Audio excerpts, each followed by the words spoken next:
दोस्तों आप सभी का हमारे इस चैनल में बहुत बहुत स्वागत है।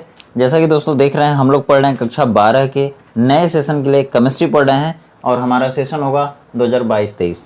तो दोस्तों बता दें कि 2022-23 के लिए आपको केमिस्ट्री के सिलेबस में कौन कौन से लेसन पढ़ना है ये हम अपने पिछले वीडियो में बता चुके हैं। और उसके बाद उसमें से हम लोग चैप्टर नंबर 2 यानी कि यूनिट नंबर 2 को शुरू किए हैं। और यूनिट 2 का जो चैप्टर है उसका नाम है दोस्तों सोल्यूशन यानी कि विलयन। और दोस्तों बात करते हैं कि यह कौन सी वीडियो है, कौन से पार्ट नंबर की वीडियो है, तो पार्ट 3 है। ठीक है, इसके पहले 2 पार्ट की वीडियो गई हुई है जिसमें हम लोग बात किए हैं विलेन क्या होता है, विलेन का पूरा बेसिक इंट्रोडक्शन पढ़े हुए हैं और विलेन की क्या क्वालिटी होती है, विलेन की क्या विशेषता होती है, विलेन कितने तरह का हो सकता है। ठीक है, विलेन के घटक कितने होते हैं, क्या होती है विलेय, क्या होता है विलायक, क्या होती है परिक्षिप्त अवस्था, क्या होता है परिक्षेपण माध्यम, इतनी बातें किए हुए हैं।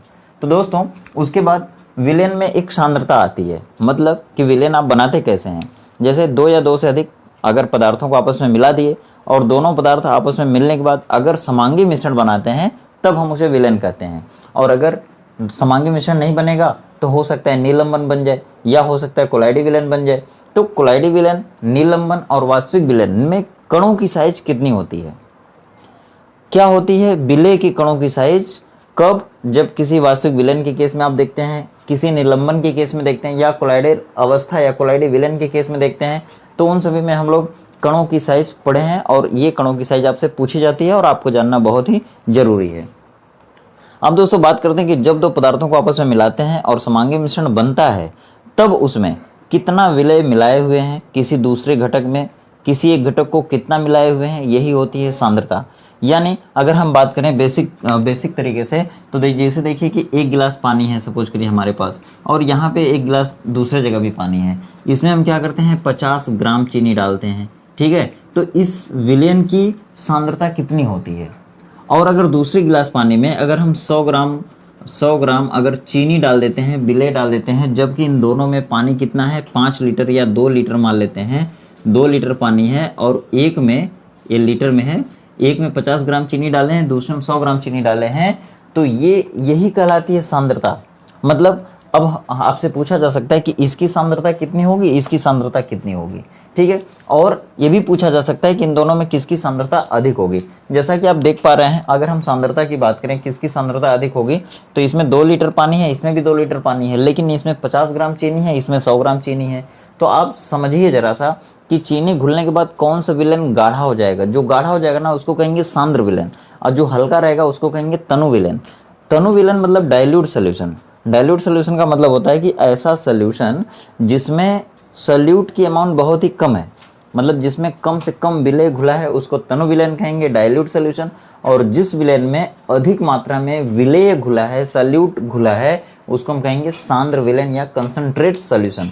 तो इस तरह से सोल्यूशन 2 तरह का हो गया, एक कंसंट्रेट सोल्यूशन सांद्र विलेन और दूसरा डाइल्यूट विलेन, डाइल्यूट सोल्यूशन यानी कि तनु विलेन। ठीक है, तो इस तरह से आप देखिए यही सांद्रता होती है।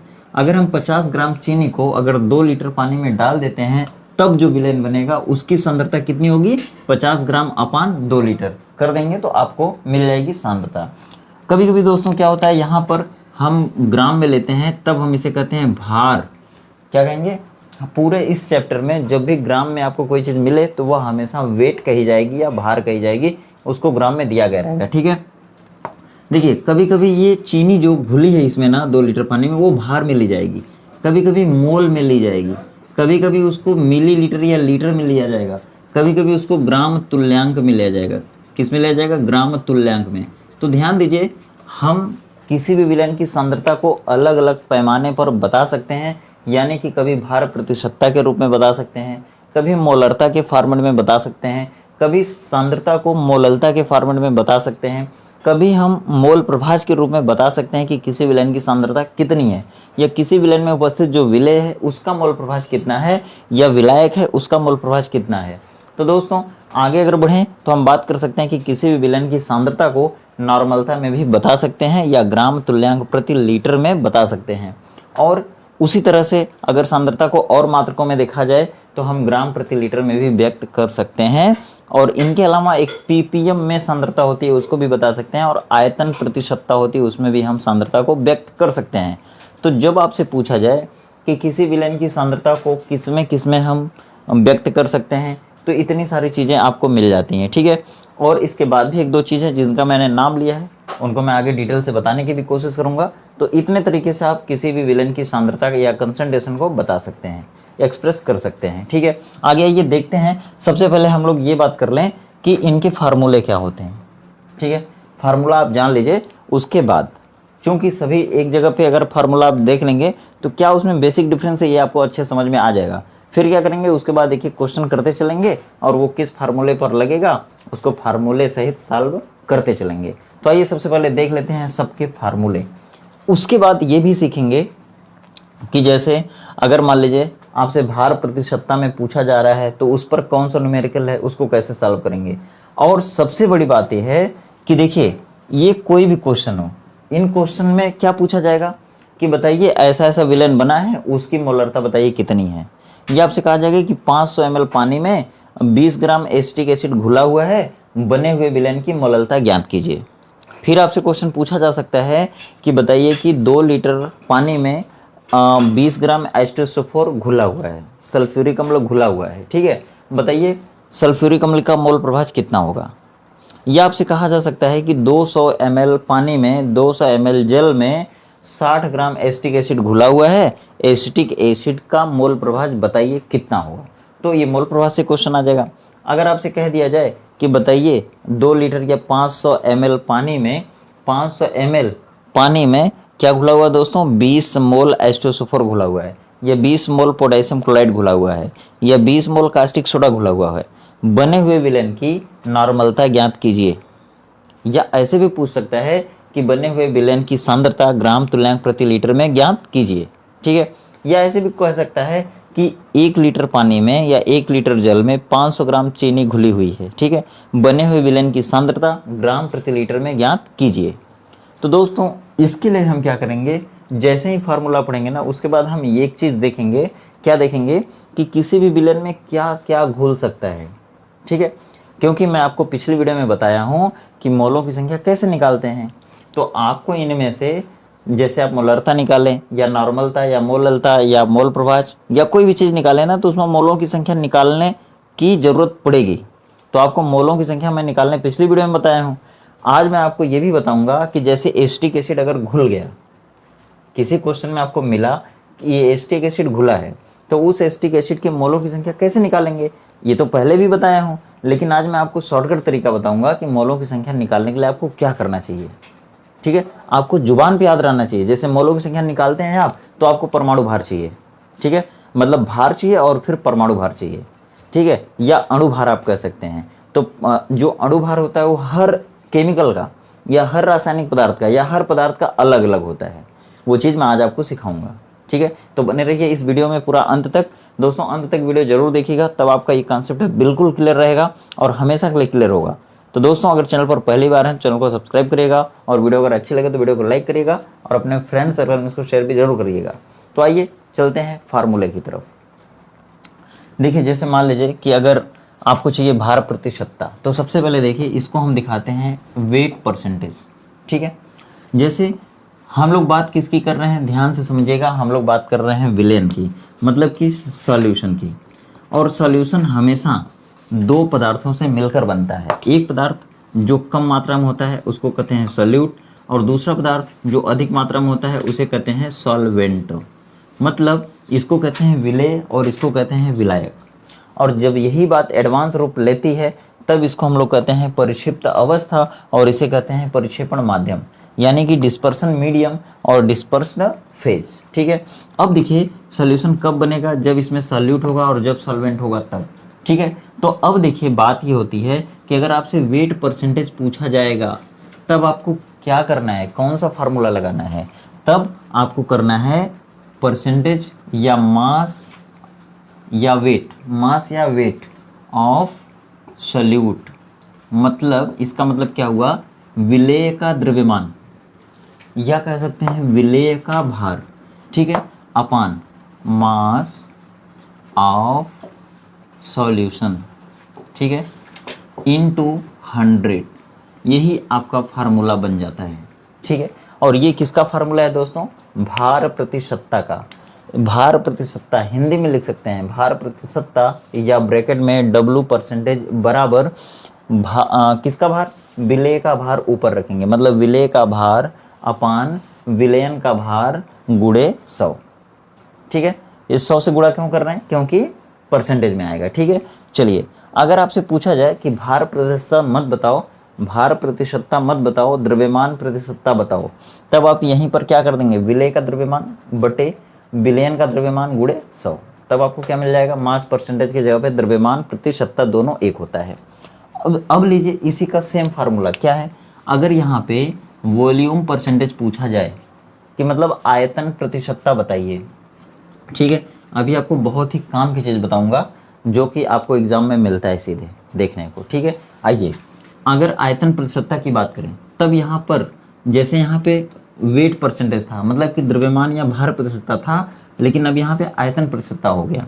तो ठीक कैसे इसका फार्मूला बनाएंगे, जैसे देखिए यहाँ पे मास ऑफ सॉल्यूट था तो यहाँ पे कर देंगे वॉल्यूम ऑफ सॉल्यूट। इसका मतलब क्या हुआ दोस्तों, देखिए इंग्लिश है लेकिन आप समझिए ज़रा सा, बहुत ही आसान है।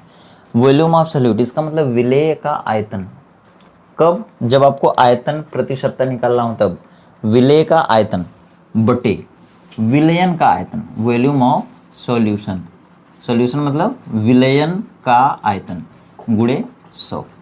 तो ये आपको क्या मिल जाएगा दोस्तों, आयतन प्रतिशतता। ठीक है, बहुत आसान है।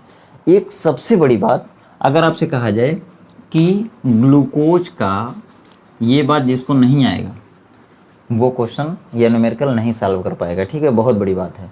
देखिए अगर कहा जाए ग्लूकोज का 20% विलयन है, विलयन है, तो इतने से आपको क्या क्या समझ में आना चाहिए, इतने से आपको क्या क्या चीज़ समझना चाहिए, वो बात समझ लीजिए, वो बात सुन लीजिए, तब आपको आगे की जितने भी न्यूमेरिकल है बहुत आसान लगने लगेंगे। देखिए अगर आपको कहीं भी इतना लिखा मिल गया, इसका मतलब क्या है, ग्लूकोज का 20% विलयन है, 20%, 20%, सेंट मतलब होता है 100, पर मीन्स होता है प्रति या बटा, तो 20%।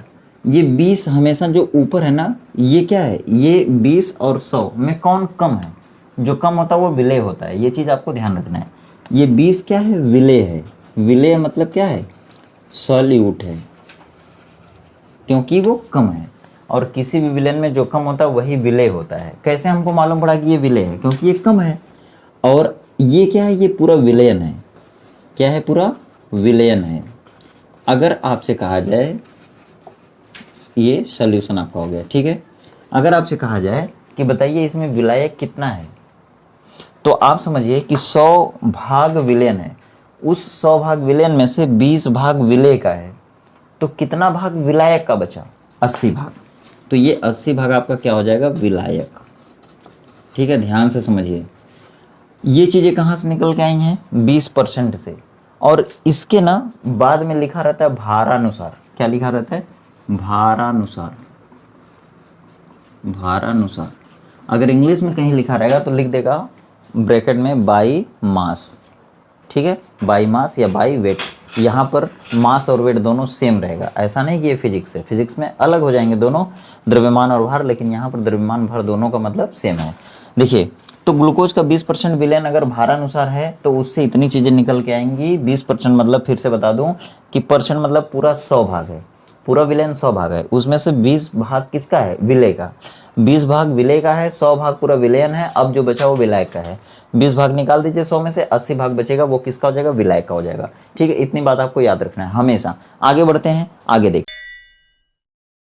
अब देखिए जैसे मान लिया अगर आपसे पूछा गया भार प्रतिशतता के बाद मोलरता अगर पूछा गया तो कैसे समझेंगे मोलरता, मोलरता का फार्मूला देखिए। देखिए कुछ चीज़ें ऐसी हैं जो आपको पहले नोट करनी पड़ती हैं। जैसे मान लिए कि अगर कह दिया कि 200 ml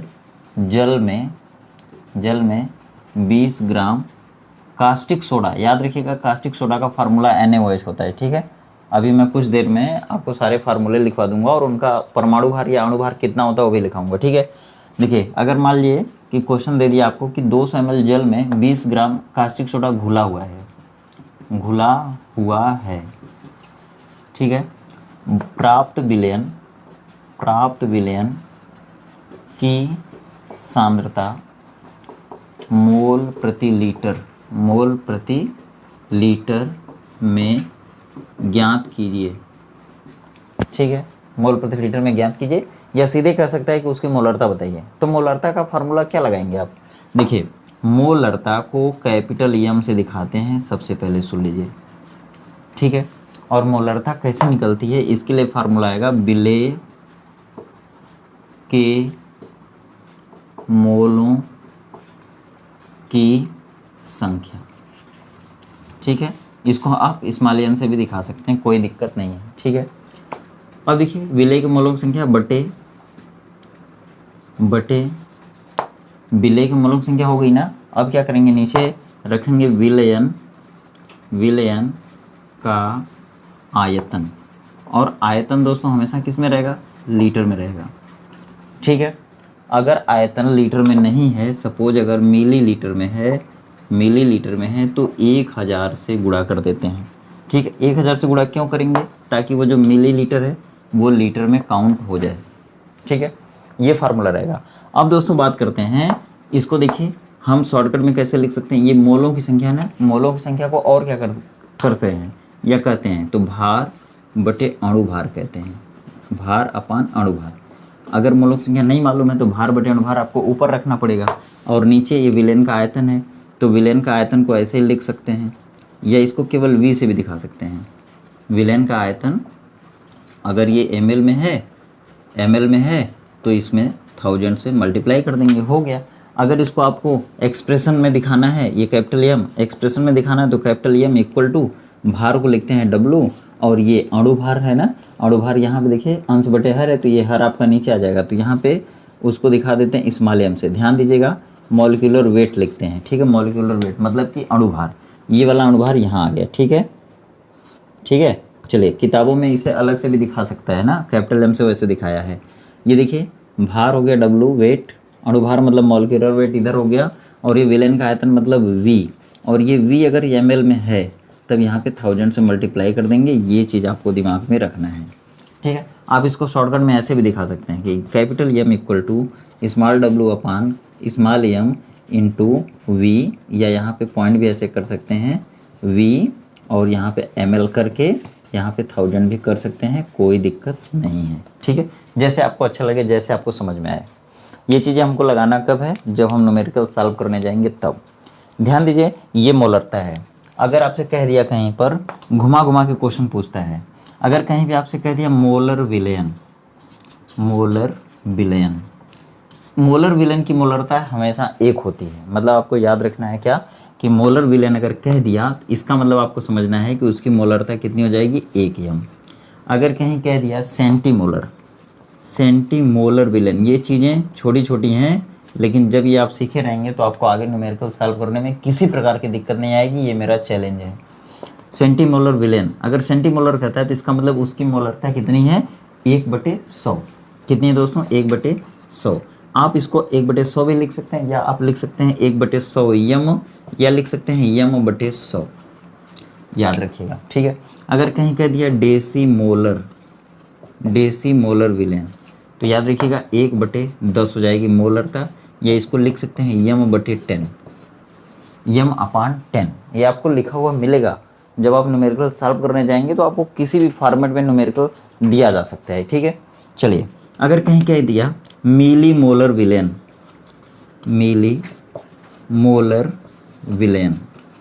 तो दोस्तों याद रखिएगा 1/1000 m, या आप उसको कर सकते हैं m/1000। ठीक है, याद रखिएगा। आगे बढ़ते हैं। अब देखिए हम लोग बात करेंगे मोललता की। मोललता परिभाषा तो बाद में बता दूंगा, परिभाषा वैसे जानना आपको ज़्यादा ज़रूरी नहीं है, लेकिन फार्मूला जानना बहुत ही ज़रूरी है। फार्मूला नहीं रहेगा तो आप किसी भी न्यूमेरिकल को सॉल्व नहीं कर पाएंगे। आइए देखते हैं क्या होती है मोललता। देखिए मोललता में सिर्फ आपको इतना डिफरेंस याद रखना है कि जब हम मोललता निकालेंगे तो सबसे पहले यहाँ पर कर देंगे र की जगह पे ल। ठीक है, और यहाँ पे जो कैपिटल M है ना, वहाँ स्मॉल m कर देंगे, क्योंकि मोललता को स्मॉल m से दिखाया जाता है। और जब मोललता आपको निकालना होगा तो विलेय के मोलों की संख्या तो वैसे ही रहेगी, और वहीं पर रखना है जहाँ पर लिखा गया है। लिखेंगे विलेय के मोलों की संख्या अपान यहाँ पे क्या करेंगे, विलयन का आयतन नहीं, यहाँ पर कर देंगे विलायक की मात्रा। विलायक की आयतन यहाँ पे नहीं रखेंगे, विलायक की मात्रा रखेंगे, और वो भी किस में, किलोग्राम में, किलोग्राम में। ठीक है, याद रखना। अगर यहाँ पर ग्राम में दिया रहेगा, जैसे किलोग्राम में नहीं, अगर ग्राम में आ गया, ठीक है, ग्राम में अगर आ गया तब यहाँ पे 1000 से गुणा करेंगे, याद रखिएगा। क्यों? क्योंकि हमेशा जब आपको मोललता निकालना होता है तब आप ये देखते हैं कि किसी भी विलायक के 1 किलोग्राम में, किसी विलयन में 1000 ग्राम विलायक में जितना विलय के मोल घुले रहते हैं उसको हम लोग उस विलयन की मोललता कहते हैं। याद रखिए, जब आपको मोललता बताना होगा तब आप क्या करेंगे कि विलायक के 1000 ग्राम में कितना विलय के मोल घुले हुए हैं उसको आप क्या कहते हैं, मोललता कहते हैं। तो आपको इतना सुधार करना पड़ेगा। अब देखिए इसमें कितना सुधार होगा, यहाँ पे कैपिटल एम की जगह पे अब स्मॉल एम बराबर हो जाएगा भार बटे अनुभार। क्यों? क्योंकि विलय की मोलों की संख्या निकालना है, नहीं है मोलों की संख्या नहीं दिया है तो भार बटे अनुभार रख के काम चला लीजिए। तो भार बटे अनुभार रखेंगे तो यहाँ पे क्या हो जाएगा, नीचे वही रहेगा विलायक की मात्रा, तो यहाँ पे क्या कर देंगे, विलायक की मात्रा, विलायक की मात्रा, और वो भी किसमें, ग्राम में। जब ग्राम में रहेगी तो आपको 1000 से गुणा करना पड़ेगा, तो ये आपको दूसरा ऑप्शनल फार्मूला मिल जाएगा। वही चीज़ यहाँ पे करेंगे, यहाँ पे स्मॉल एम हो जाएगा, और स्मॉल एम यहाँ पे भार हो जाएगा, यहाँ पे मॉलिक्यूलर वेट मतलब अणुभार हो जाएगा, और यहाँ पे विलायक की मात्रा मतलब कैपिटल डब्लू वेट। यहाँ पे देखिए स्मॉल डब्लू, क्योंकि विलय का है, विलय कम होता है मतलब छोटा होता है तो छोटा डब्लू यूज किए, विलय की मात्रा अधिक रहेगी तो कैपिटल डब्लू इस्तेमाल किए। ठीक है, और ये किस में रहेगा, ग्राम में रहेगा। जब ग्राम में रहेगा तो 1000 से मल्टीप्लाई करेंगे तो आपका ये 3 फार्मूले हो जाते हैं, एक, दूसरा इधर और तीसरा इधर। ठीक है, आशा करता हूँ आपको सब समझ में आ गया होगा। ठीक उसी तरह से जैसे इसमें मोलर विलयन था तो 1 एम मोलरता हो रही थी, मतलब मोलर विलयन का ही नाम दिया तो इसका मतलब उसकी मोलरता कितनी है, 1 है। अगर वही मोलल विलयन कह दिया इसका मतलब उस विलयन की मोललता कितनी हो गई, एम, 1 एम। मतलब अगर कह दिया मोलल विलयन बनाना है या बना है, इसका मतलब उसकी मोललता दिया है, और कितने दिया है, 1। अगर कहीं कह दिया डेसिमोलल, मोलर नहीं मोलल विलयन, इसका मतलब उसकी मोललता कितनी है, स्मॉल एम कितना है, 1/10, या उसी को हम लिख सकते हैं स्मॉल एम बटे 10। अगर कहीं स्मॉल एम बटे 100 लिखा है, इसका मतलब क्या है, वो सेंटीमोलल विलयन है, मतलब उसकी मोललिटी कितना है, 1/100 है। ठीक है, आगे आइए देखिए मोल प्रभाज की बात करते हैं। मोल प्रभाज आपको अच्छे से मैं बता चुका हूँ, आशा करता हूँ आपको आ रहा होगा, फिर भी थोड़ा सा देखेंगे। मोल प्रभाज के लिए ये भी कह सकता है, क्या कह सकता है, 200 ml जल में 20 ग्राम NaOH घुला हुआ है या कास्टिक सोडा घुला हुआ है, प्राप्त विलयन की सांद्रता मोल पर लीटर में ज्ञात कीजिए। इस तरह नहीं कहेगा, अब इस तरह कहेगा कि 200 ml जल में 20 ग्राम NaOH घुला हुआ है और उसमें जल तथा NaOH के अलग अलग मोल प्रभाज ज्ञात कीजिए। या ऐसे भी कह सकता है कि 200 ml जल में 20 ग्राम NaOH घुला हुआ है, NaOH या कास्टिक सोडा का मोल प्रभाज बताइए। ठीक है, तो मोल प्रभाज के लिए आपको मैं फार्मूला बता चुका हूँ। मोल प्रभाज को आप इस तरह दिखाते हैं, ठीक है, और इस तरह दिखाते हैं तो यहाँ पर क्या लिख सकते हैं, सॉल्यूशन, शॉर्टकट में ऐसा लिख दिया सॉल्यूशन। ठीक है, अब देखिए किसी भी विलेन का मोल प्रभाज ऐसे ही दर्शाया जाता है, और किसी भी विलेन का मोल प्रभाज उसमें उपस्थित विलेय के मतलब कि सॉल्यूट के मोल प्रभाज और सॉल्वेंट के मोल प्रभाज के योगफल के बराबर होता है। ये है क्या, मोल प्रभाज का मान, मतलब ये किसी विलेन का मोल प्रभाज है, और ये उस विलेन में उपस्थित विलेय का मोल प्रभाज और उस विलेन में उपस्थित विलेय के मोल प्रभाज के योगफल के बराबर है। ठीक है, मतलब हम कह सकते हैं कि किसी भी विलेन का मोल प्रभाज उसमें उपस्थित विलेय के मोल प्रभाज तथा उसमें उपस्थित विलायक के मोल प्रभाजों के योगफल के बराबर होता है, और इसका मान हमेशा 1 होता है।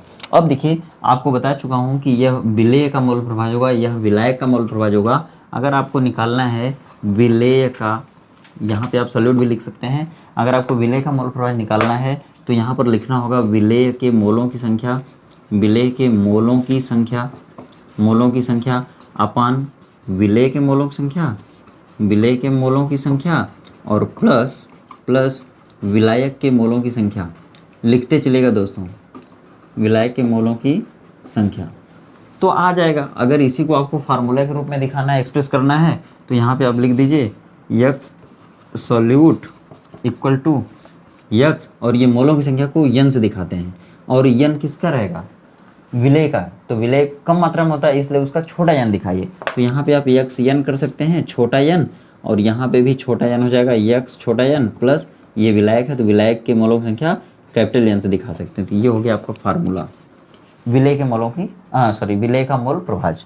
और अगर आपको चाहिए विलायक का मोल प्रभाज तो यहाँ पे लिखेंगे सॉल्वेंट, आप फिर लिखेंगे बराबर ये किसके मोलों की संख्या, सॉल्वेंट, सॉल्वेंट मतलब कैपिटल एन के मोलों की संख्या मतलब विलायक के मोलों की संख्या अपान ये स्मॉल एन के मोलों की संख्या मतलब विलय के मोलों की संख्या, और यक्स एन मतलब विलायक के मोलों की संख्या। ठीक है, अगर नहीं दिख रहा है तो इधर देख लीजिए थोड़ा सा, हम कर सकते हैं यहाँ पे ये यहाँ पे सॉल्वेंट करेंगे, इसका मतलब हो गया सॉल्वेंट का मोल प्रभाज बराबर यहाँ पे सॉल्वेंट के मोलों की संख्या अपान सॉल्यूट के मोलों की संख्या प्लस सॉल्वेंट के मोलों की संख्या। तो ये आपका फार्मूला हो जाएगा किसके लिए, विलायक के मोल प्रभाज के लिए। ठीक है, आगे आइए देखते हैं नॉर्मलता कैसे निकलती है, उसका फार्मूला क्या होता है। क्वेश्चन क्या पूछा जा सकता है, ऐसे पूछा जा सकता है कि यदि 200 ml जल में 20 ग्राम कास्टिक सोडा घुला हुआ है तो कास्टिक सोडा की सांद्रता ग्राम तुल्यांक प्रति लीटर में बताइए, या बने हुए विलयन की नॉर्मलता ज्ञात कीजिए।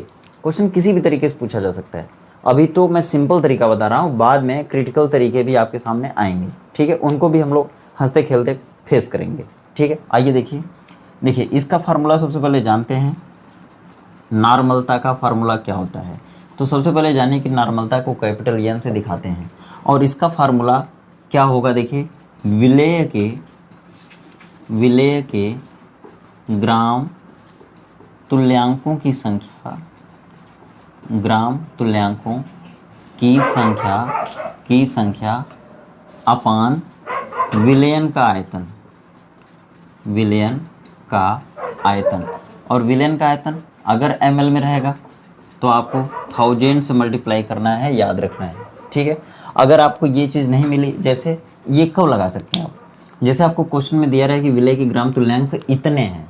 ठीक है, अगर नहीं दिया तो कैसे निकालेंगे आप ग्राम तुल्यांकों की संख्या कैसे निकाल सकते हैं, तो भार बटे तुल्यांकी भार ये जब रख देंगे ऊपर तो आ जाएगा ग्राम तुल्यांकों की संख्या बटे नीचे क्या था, विलयन का आयतन। अगर ml में है तो 1000 से मल्टीप्लाई करना मत भूलिएगा, 1000 से गुणा हो जाएगा। अब देखिए ये क्या है, ये नॉर्मलता का दूसरा फार्मूला है। कब, जब आपको डायरेक्ट ग्राम तुल्यांक न दिया हो, भार दिया हो, तब आप भार और अणुभार की सहायता से ऐसे निकाल सकते हैं। ठीक है, याद रखिएगा। आगे बढ़ते हैं, अगर देखिए ये भी नहीं दिया है तो क्या कर सकते हैं, तो एक और फार्मूला आपको मिल जाएगा। यहाँ पे देखिए भार को हम लिख सकते हैं वेट, अपान तुल्यांकी भार को लिख सकते हैं ग्राम इक्विवेलेंट वेट होता है। इसको कैसे निकालेंगे, देखिए इसका मतलब होता है अणुभार बटे अम्लीयता या क्षारीयता या अम्लता या क्षारकता कहते हैं, या भास्मिकता भी कहते हैं। ठीक है, तो वो भी होता है। मतलब हम इसको कैसे लिख सकते हैं, देखिए भार बटे अणुभार गुणे क्षारीयता, तो ये हो गया भार बटे अणुभार मतलब मॉलिक्यूलर वेट गुणे भास्मिकता या क्षारकता या अम्लीयता, मतलब उसको लिख सकते हैं ऐसे, मान लीजिए अम्लीयता लिखते हैं। ठीक है, अम्लीयता या क्षारीयता या भास्मिकता कुछ भी यहाँ पे हो सकता है, अपान ये यहाँ पे गुणा कर सकते हैं। ठीक है, क्योंकि भार ऊपर रह गया तो ये नीचे आ जाएगा। ठीक है, अब देखिए विलयन का आयतन मतलब वॉल्यूम मतलब मिलीलीटर या लीटर में, तो अगर वो मिलीलीटर में है तो यहाँ पे 1000 से मल्टीप्लाई कर दीजिए तो भी हो जाएगा। ठीक है, तो इस तरह से हो सकता है। मतलब अगर परिभाषा कहने के लिए दी जाए तो आप कह सकते हैं, बोलेंगे कैसे कि किसी भी विलयन के 1 लीटर आयतन में उपस्थित विलय के ग्राम तुल्यांकों की संख्या को उसकी नॉर्मलता कहते हैं, और उसे यन से दिखाते हैं, कैपिटल यन से दिखाते हैं। ठीक उसी तरह से पिछले तथ्यों की सहायता से, जैसे अगर आपसे कह रहा था मोलर विलेन, तो आप समझ रहे थे कि उस विलेन की मोलरता कितनी है, 1 यम है। ठीक उसी तरह से अगर कहीं कहा आपसे कि नॉर्मल विलेन, तो आप समझेंगे नॉर्मलता कितनी है, 1 है। किसी विलेन की नॉर्मलता अगर 1 होती है तो उसे हम कहते हैं नॉर्मल विलेन। अगर कहा जाए डेसी नॉर्मल विलेन, तो इसका मतलब उसकी नॉर्मलता कितनी है, n/10। या हम कह सकते हैं 1/10, ठीक है। अगर कहीं कहा गया सेंटी नॉर्मल विलेन, सेंटी नॉर्मल विलेन, इसका मतलब उसकी नॉर्मलता कितनी है 1/100 या n/100, ठीक है। उसी तरह से मिली नॉर्मल अगर है, मिली नॉर्मल विलेन, इसका मतलब क्या हो गया, उसकी नॉर्मलता कितनी है n/1000। ये चीज़ें आपको याद रखना है, ठीक है। अब देखिए बहुत ही सस्ता है, क्या परिभाषा या उदाहरण या सूत्र किसका है, इसका ग्राम प्रति लीटर में सांद्रता। अगर आपसे यहीं पूछा गया कि ग्राम प्रति लीटर में सांद्रता बताइए किसकी, विलेय की या किसी भी विलेयन की, ठीक है, तो आप क्या करेंगे, लिख देंगे विलेय का भार ऊपर, विलेय का भार बटे विलयन का भार, या विलयन का आयतन लिख सकते हैं नीचे। देखिए ऊपर क्या विलेय का भार, ठीक है, ग्राम में रहेगा, और नीचे विलयन का आयतन वो मिलीलीटर में रह सकता है, तो आप 1000 से गुणा कर देंगे तो ये आपका फार्मूला बन जाएगा ग्राम प्रति लीटर में सांद्रता। नहीं समझ में आया, फिर से देखिए, ग्राम प्रति लीटर में सांद्रता अगर आपसे पूछा जाता है तो ऊपर क्या रखेंगे, विलेय का भार ग्राम में रखेंगे, बटे नीचे विलयन का आयतन रखेंगे। अगर आयतन ml में रहेगा तो 1000 से गुणा कर देंगे, जो आपको आंसर मिलेगा ना वो क्या होगा, ग्राम प्रति लीटर में सांद्रता होगा। तो दोस्तों वीडियो ज़्यादा लंबी हो जाएगी, इसलिए यहीं पर वीडियो को रोकने की कोशिश कर रहे हैं। तो दोस्तों आशा करते हैं आपको सारी चीज़ें, सारा मैटर अच्छे से क्लियर हुआ होगा और सारी चीज़ें समझ में आई होंगी। दोस्तों अगर वीडियो अच्छी लगे तो वीडियो को लाइक करिएगा, और चैनल पर अगर नए हैं चैनल को सब्सक्राइब करिएगा, बेल आइकन दबाना ना भूलिएगा। तो दोस्तों कैसा लगी वीडियो कमेंट करके जरूर बताइएगा। मिलते हैं फिर इसी तरह के कॉन्सेप्ट के साथ अगली वीडियो में, ठीक है, अगले पार्ट में। ये पार्ट नंबर 3 है, इसके पहले 2 पार्ट और गया हुआ है, अगर वो वीडियो ना मिले तो प्लेलिस्ट जरूर चेक कर लीजिएगा, ठीक है। मिलते हैं फिर इसी तरह के कॉन्सेप्ट के साथ अगली वीडियो में, तब तक आप खुश रहिए, व्यस्त मस्त रहिए, आपका दिन शुभ हो।